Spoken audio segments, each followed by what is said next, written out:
Da nossa reflexão de hoje é quem somos, a nossa identidade como cristãos. Eu gosto muito das cartas de Pedro, porque Pedro era um homem iletrado, um pescador, um homem rude, simples, sem grandes conhecimentos e estudo, mas que se tornou, pelo poder de Deus na sua vida e pela sua fé, um dos grandes homens da Bíblia e o chefe da igreja no seu início, muito respeitado. E ele escreve 2 cartas e é impressionante como que o Espírito Santo o inspirou e ele, no começo da primeira carta, que é onde nós vamos basear a nossa palavra, ele dá uma definição acurada, precisa, clara de quem nós somos. E é isso que eu vou ler aqui a partir do versículo 3 de 1 Pedro 1 até o versículo 9. Está aí na tela, né?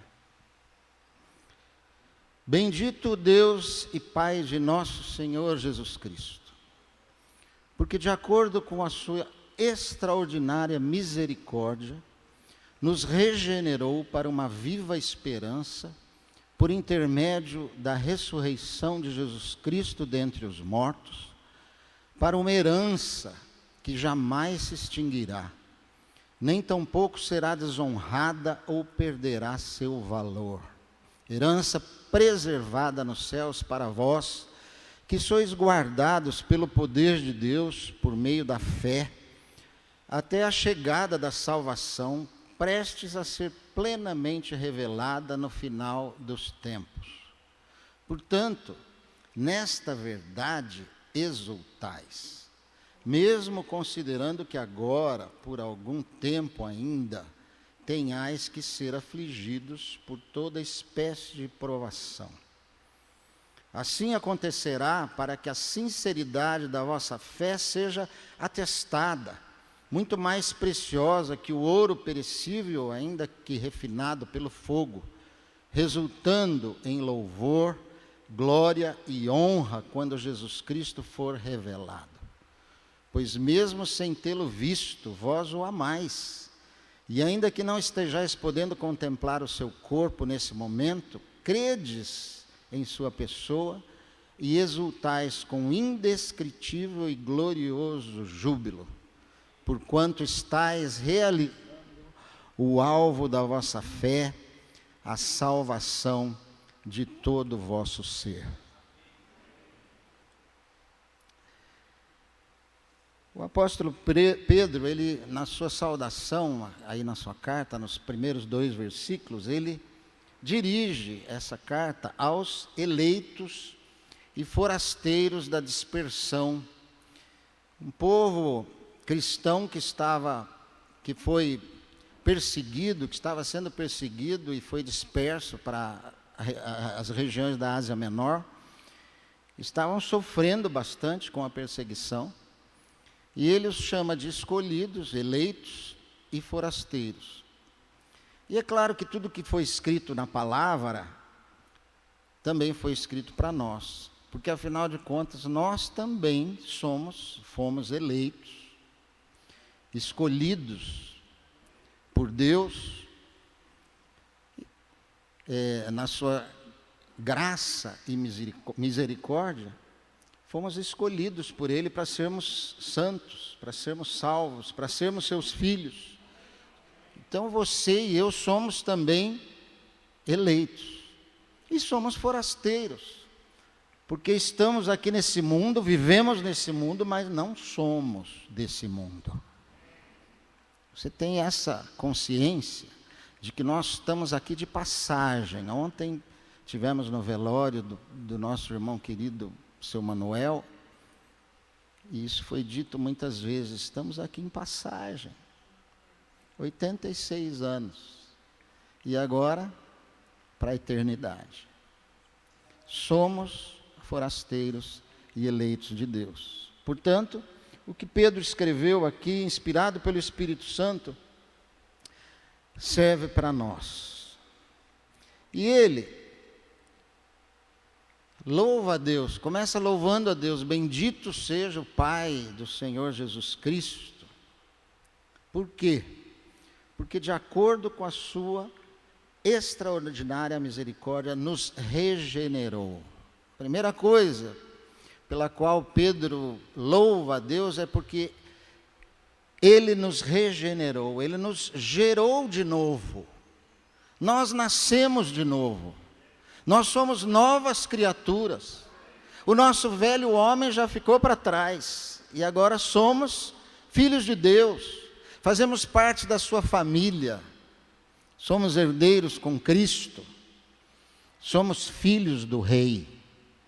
Aliás, essa pregação, somos filhos do Rei, faz muito sucesso. Porque somos filhos do Rei, então somos príncipes, somos ricos, somos bonitos, somos importantes, nos sentimos orgulhosos. Por isso, muitas vezes as pregações ficam aí. Somos filhos do Rei, podemos reivindicar as bênçãos, podemos ordenar, podemos fazer o que quisermos, porque afinal, Deus, o soberano sobre o universo, é o nosso Pai, e nós somos filhos dele. Mas, por favor, irmãos, cuidado, não se esqueçam de que a palavra diz que foi por sua extraordinária misericórdia. Nós não fizemos nada para merecer. Nós não fomos escolhidos por sermos bonzinhos ou bonitos. Nós nunca fizemos, nem nunca vamos fazer nada tão extraordinário que mereça aquilo que Deus fez na nossa vida. Foi pura misericórdia de Deus. E essa consciência da misericórdia de Deus na nossa vida produz algumas vantagens, alguns benefícios na nossa vida. O primeiro desses benefícios é que eu passo a me compreender melhor. Melhor compreendimento de si mesmo. Quando eu tenho a consciência de que eu estou aqui, sou filho de Deus, sou nova criatura, mas que é pela sua misericórdia, e que se não fosse a sua misericórdia, eu já teria sido consumido por causa dos meus pecados. Quando essa consciência existe, eu começo a compreender que eu sou um pecador ainda, que eu sou humano, sou tentado pelo mal porque eu sou humano, tenho fraquezas, desejos pecaminosos, meu coração se engana facilmente. Eu sou inconstante. Um dia eu estou bem, lá em cima, outro dia eu estou mal, nem tanto, estou lá embaixo. Depende das circunstâncias. Sou falho. Tenho raiva. Tenho ódio.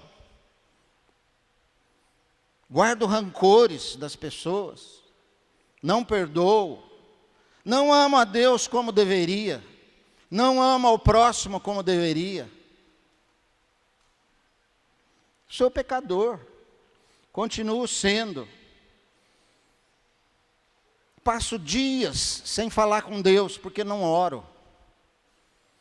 Passo dias sem ouvir a Deus porque não leio a sua palavra. Eu sou assim. Nós somos assim.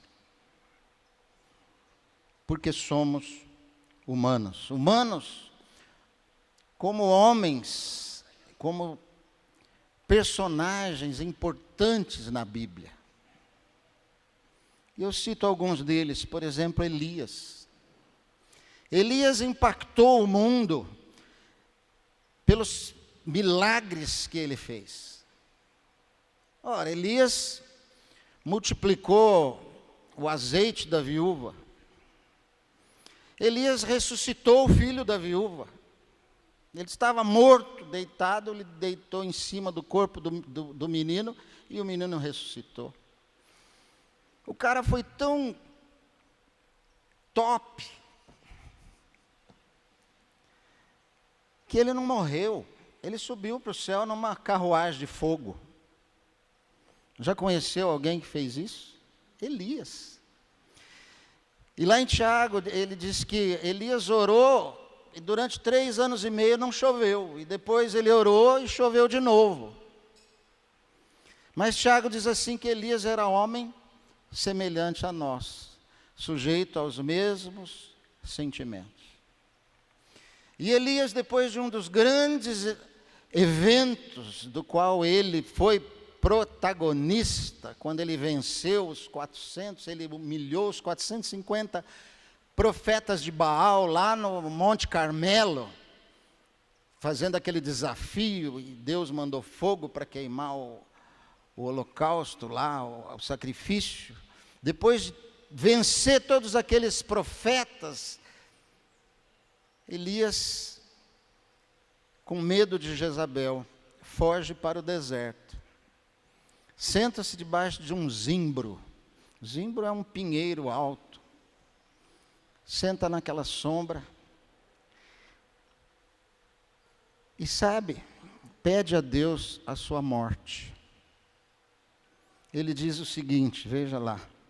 Ele, porém, foi ao deserto, caminho de um dia, e foi sentar-se debaixo de um zimbro, e pediu para si a morte, e disse: já basta, Senhor, toma agora a minha vida, pois não sou melhor do que meus pais.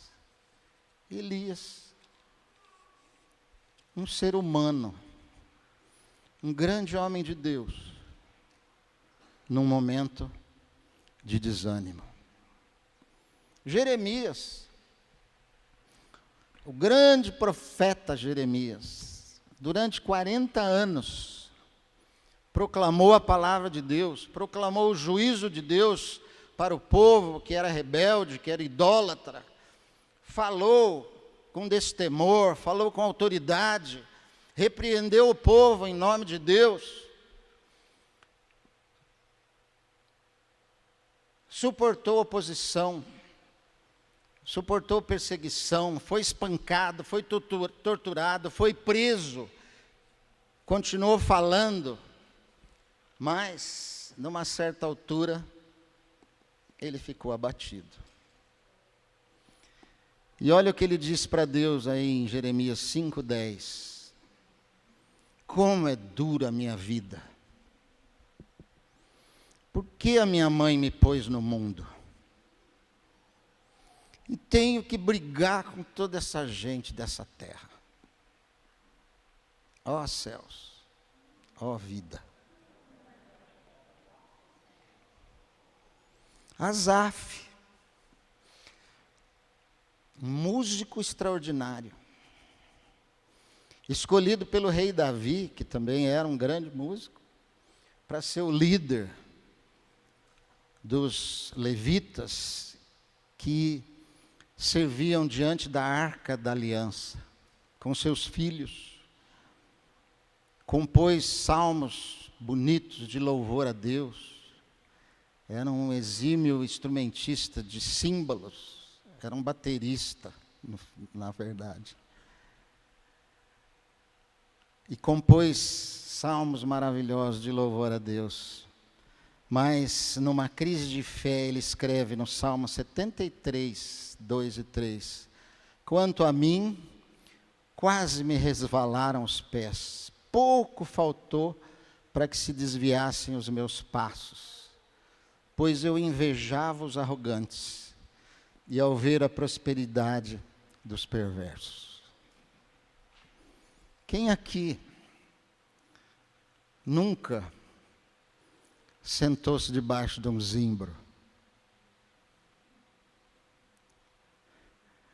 Quem aqui nunca reclamou da sua vida? Esses dias mesmo eu pensei assim, tive esse pensamento, por isso que eu lembrei disso. Pensei, puxa, como é dura a vida. A água de casa estava vazando, A conta de água foi lá para o céu. Não achava o defeito. A internet quebrou, parou. O que mais, Lília? Teve mais uma coisa, que agora não estou lembrando. Hã? Acabou o dinheiro. Bom, esse eu já estou acostumado. E eu pensei, mas por que Deus, por que tanta coisa, dificuldade? O encanador não vinha, combinava, não vinha e tal.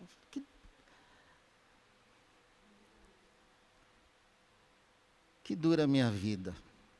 E quem já não invejou os ímpios, prósperos e ricos? Parece que tudo dá certo para eles e para a gente, nada. Nós somos assim, nós somos humanos. Nós não somos super-homens. Não somos. Somos novas criaturas, salvos por Deus, justificados por Deus, pelo sangue de Cristo e santificados pelo Espírito Santo. A Trindade trabalha em nós. Mas continuamos sendo pecadores humanos. E sem a misericórdia de Deus, nós nem estaríamos aqui. Mas eu digo a você uma notícia maravilhosa. Mais do que maravilhosa. A palavra diz lá em Hebreus 4, 15 e 16.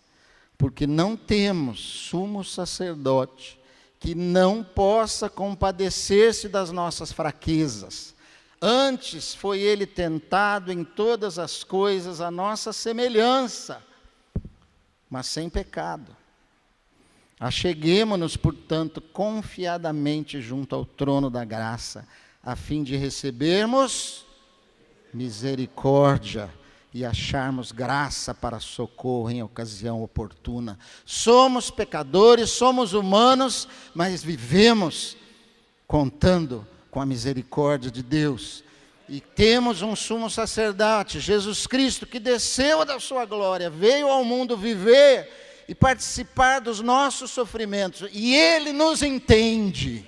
Ele sabe o que nós passamos. Ele sabe o esforço que fazemos muitas vezes para permanecermos fiéis. Ele sabe que muitas vezes nos sentimos desanimados pelas situações externas, mas Ele compreende. E Ele não pecou e por isso Ele nos salva pelo seu sangue. E Ele nos atende, nos leva até Deus para que possamos ter misericórdia em oportuna situação. Louvado seja Deus. Ele não nos deixa. Deus nos salvou, nós somos seus filhos e Ele não nos deixa, Ele não esquece de nós, Ele nos compreende. Ele sabe, conhece a nossa estrutura e sabe que nós somos pó. Por isso Ele não nos trata segundo as nossas transgressões, mas segundo a sua misericórdia.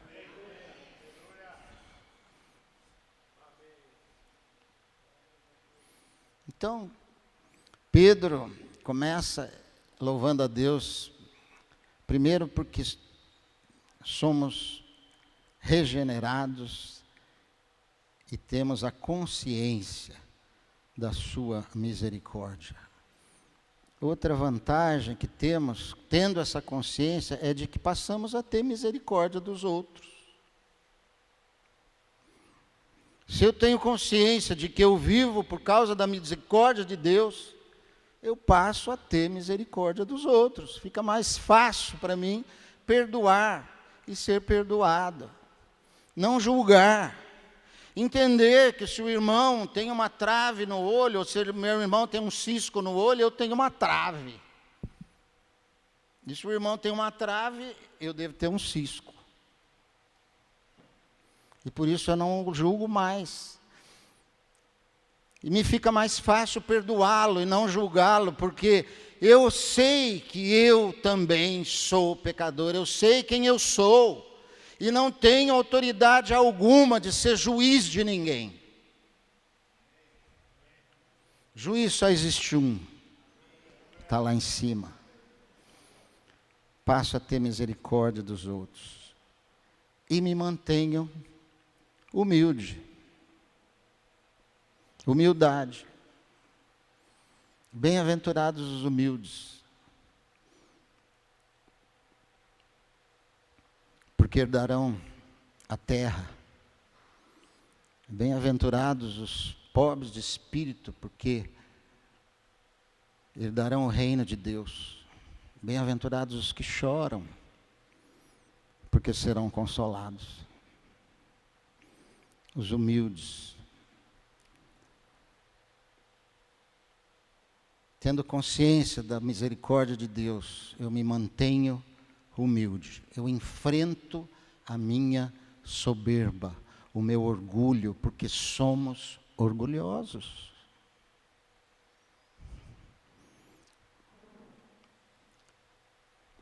Paulo e Barnabé estavam em Listra, pregando o evangelho, e apareceu um paralítico de nascença, e eles curaram aquele paralítico, e quando curaram aquele povo idólatra, considerou e achou que eles eram deuses descidos do céu. Deuses, acharam que um era Júpiter e o outro era Mercúrio, e o sacerdote lá do templo de Zeus já providenciou flores, providenciou animais para sacrificar aos deuses que estavam ali presentes. E Paulo, quando viu aquilo, se desesperou, eles rasgaram suas vestes e foram até a multidão e gritavam: não façam isso, porque somos humanos como vocês. Nós somos como vocês. Sim, esse paralítico foi curado pelo poder de Deus e não pelo nosso. Se pregadores e missionários por aí tivessem essa atitude de não querer trazer para si a glória daquilo que Deus faz na vida deles e através deles. Conscientes da misericórdia de Deus, nos mantemos humildes. Todo orgulho espiritual, toda vez que nos achamos mais espirituais do que os outros, porque temos algumas experiências maravilhosas, Deus resiste a nós, porque a Bíblia diz que Deus resiste ao soberbo e dá graça ao humilde. Consciência da misericórdia de Deus. E Pedro continua então, em segundo lugar, ele, além de que temos uma nova identidade, ele diz que temos uma viva esperança. Eu já preguei aqui sobre isso, por isso não vou falar muito.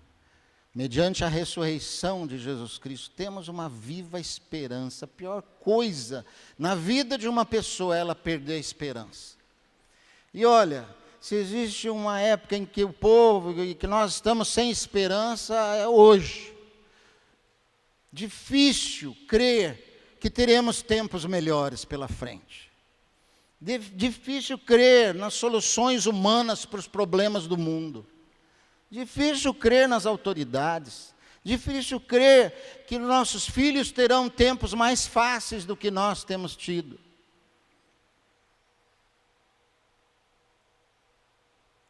Esperança. Mas Pedro está dizendo: temos reservada uma herança no céu. Uma herança incorruptível, sem mácula, não perde o valor, não estraga, não pode ser destruída nem roubada, uma herança de valor eterno. Quando temos a consciência, quando temos presente essa esperança que está no nosso coração, nos tornamos fortes para enfrentar o que for. A coisa está ruim, está difícil, mas eu vejo lá na frente que vai melhorar pela minha fé, se não aqui, lá.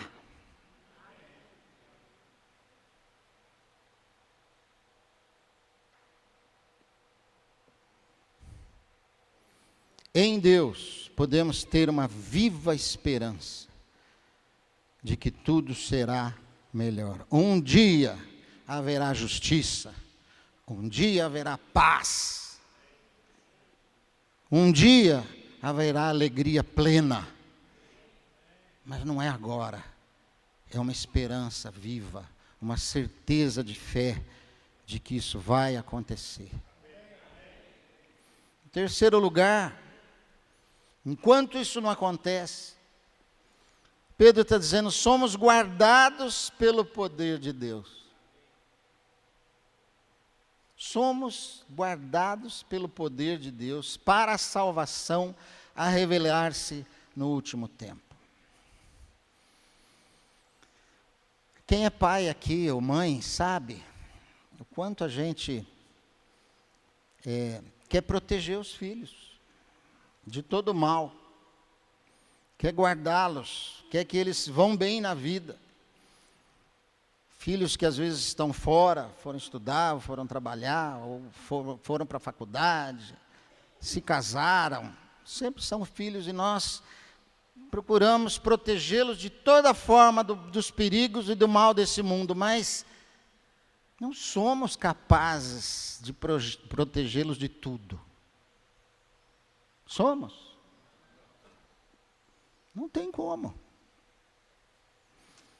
Nós não podemos proteger nossos filhos de tudo, somos limitados, não temos esse poder, mas somos guardados pelo poder de Deus.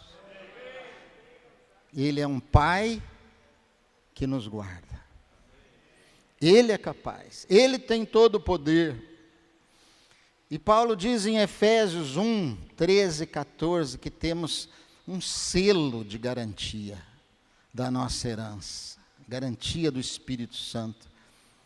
Diz lá, em quem também vós, depois que ouvistes a palavra da verdade, o evangelho da vossa salvação, também nele, tendo também nele crido, fostes selados com o Santo Espírito da promessa, o qual é o penhor da nossa herança, até ao resgate da sua propriedade, em louvor da sua glória. Fomos selados com o Espírito Santo. Eu não sei, acho que ninguém mais escreve carta hoje em dia, né? Os mais jovens acho que nem sabem. Alguém dos mais jovens já escreveu uma carta? Sabe, pegar aquela folha, a caneta, escrever à mão. Querido fulano, tal. Aí dobra bonitinho, põe dentro do envelope, vai para o correio, compra um selo, passa na língua, cola e põe no correio. E tem a certeza de que a carta vai chegar porque foi selada. Se não puser o selo, não adianta pôr lá. Não vai. Meu querido, você é uma carta selada, com o selo do Espírito Santo. Ele escreveu na sua vida, lá o Salmo 139 diz que ele escreveu todos os nossos dias, pôs lá, dobrou, pôs no livro da vida e selou. Esse vai chegar. E diz que ele é o penhor da nossa herança, o Espírito Santo que está em nós, é a garantia. Penhor é a garantia de que uma dívida vai ser paga, não é? Ele é o penhor, ele está em nós, o Espírito Santo está em nós.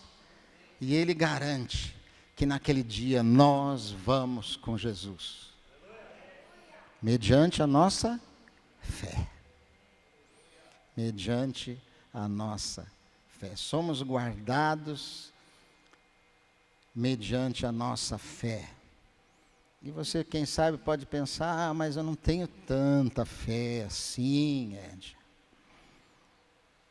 Tem uma notícia boa para você. Você crê em Jesus? Você vê Ele? Ele está aqui em carne. Sabia que Jesus um dia elogiou a sua fé? Foi. Tomé dizia assim, se eu não ver Jesus ressuscitado, eu não vou crer. Eu tenho que ver. E Jesus apareceu para ele ressuscitado já, mostrou as mãos, o lado, e disse assim para ele. Disse-lhe Jesus em João 20, 29, porque me viste, creste? Bem-aventurados os que não viram e creram. Você e eu. Pedro está dizendo lá na passagem, no final, ele diz assim, pois mesmo sem tê-lo visto, vós o amais, e ainda que não estáis podendo contemplar o seu corpo nesse momento, credes em sua pessoa. É ou não é? Jesus disse, você é bem-aventurado, porque você não viu e creu. Porque você não o vê, mas o ama. Aleluia. Mediante a fé, Deus nos guarda para o dia da salvação completa do nosso ser, ele disse, de todo o nosso ser. E essa fé produz alegria indizível e cheia de glória, diz Pedro. Por isso, nessa verdade, nós exultamos. Você está triste? Alegre-se nessa verdade. Aí vem uma parte que a gente não gosta muito, mas está lá. É o quarto ponto. Ele diz que nós somos provados, seremos provados em nossa fé. E tem uma tradução que eu gosto que diz que, embora exultemos nessa alegria,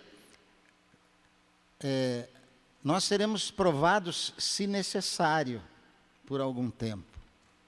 Isso me faz ter a certeza de que nós seremos provados, se for necessário. Quem de nós não precisa ser provado na nossa fé? E ele diz que seremos contristados por várias provações. Nossa fé precisa ser atestada, precisa ser provada com o propósito de confirmar o valor da nossa fé. E ele diz, uma vez confirmada, a tua fé e a minha fé valem mais do que o ouro refinado pelo fogo. Tem maior valor. Quando chegar o Senhor, o dia do Senhor, não importa se você tem ouro e prata, o que importa é que sua fé seja mais valiosa do que qualquer riqueza desse mundo.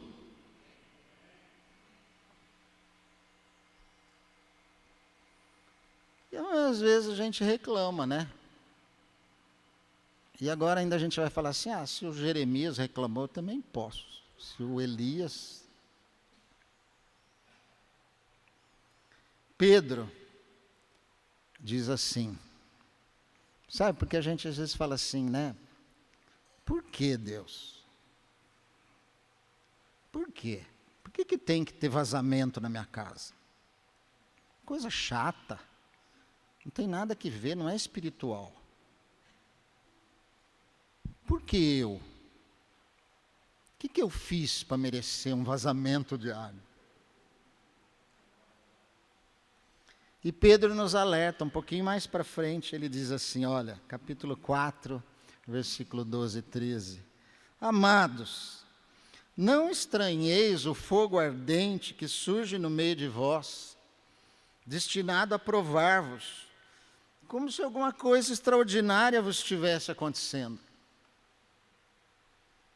Pelo contrário, alegrai-vos na medida em que sois coparticipantes dos sofrimentos de Cristo. Cristo sofreu tanto, você quer viver a sua vida só na alegria e na boa? Para que também na revelação da sua glória vos alegreis exultando. Você se entristece um pouco aqui, para que naquele dia você exulte em glória, porque a tua fé foi provada e atestada.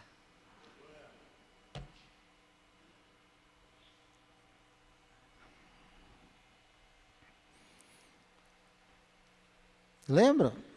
Jesus disse, no mundo tereis aflições. Tende bom ânimo. Eu venci o mundo. O que ele está dizendo? Tenha bom ânimo, você vai vencer também. Eu venci por você. Aleluia. E eu então concluo. Quem somos? Somos eleitos pela graça de Deus para sermos seus filhos. Salvos do pecado e da morte eterna pelo sangue de Jesus Cristo. Somos novas criaturas, regenerados por Deus, nascemos de novo. Pela sua misericórdia somos perdoados mediante a nossa fé na obra de Cristo na cruz. E estamos em tempo de santificação. Olha só, fomos justificados por Deus. Estamos sendo santificados pelo Espírito Santo. E seremos glorificados na vinda de Cristo. Aprendemos com as tribulações e nas lutas pelas quais passamos, nos tornando mais e mais semelhantes a Jesus, que é o propósito eterno de Deus. Mas não nos esqueçamos nunca que continuamos dependentes da misericórdia de Deus. E assim temos uma viva esperança. E aguardamos a volta de Jesus, quando alcançaremos a plena salvação do nosso ser. Enquanto isso, somos guardados pelo poder de Deus, garantidos pelo selo do Espírito Santo em nós. Isso é quem somos. E essa é a nossa identidade como cristãos. Que privilégio, que bênção, que glória. Exultemos nessa verdade. Não desanimemos com as provações. E essa verdade é tão importante, tão maravilhosa, que Pedro diz, logo ali para frente, ele diz assim, que os profetas da antiguidade eram curiosos em saber quando que estas coisas que eles profetizavam a respeito dos sofrimentos do Messias e da glória que viria depois disso, quando essas coisas aconteceriam, seria na época deles, e eles viram, foram informados que não era para aquele tempo, era para hoje, o nosso tempo. Deus revelou a sua salvação nessa época em que você e eu vivemos. Que privilégio! E essa verdade é tão maravilhosa que diz que até os anjos querem saber a respeito dela. Por isso, irmão, vivamos de modo digno dessa identidade, firmes na nossa fé. Diante das provações a quais fomos submetidos, fiquemos firmes, lembrando que nós chegaremos lá, porque Deus está nos guardando e o Espírito Santo em nós garante a nossa salvação. Amém? Deus abençoe.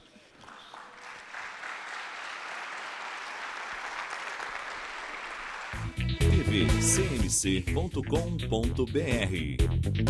é o nosso canal para compartilhar o Evangelho do Reino de Deus e o senhorio de Jesus Cristo.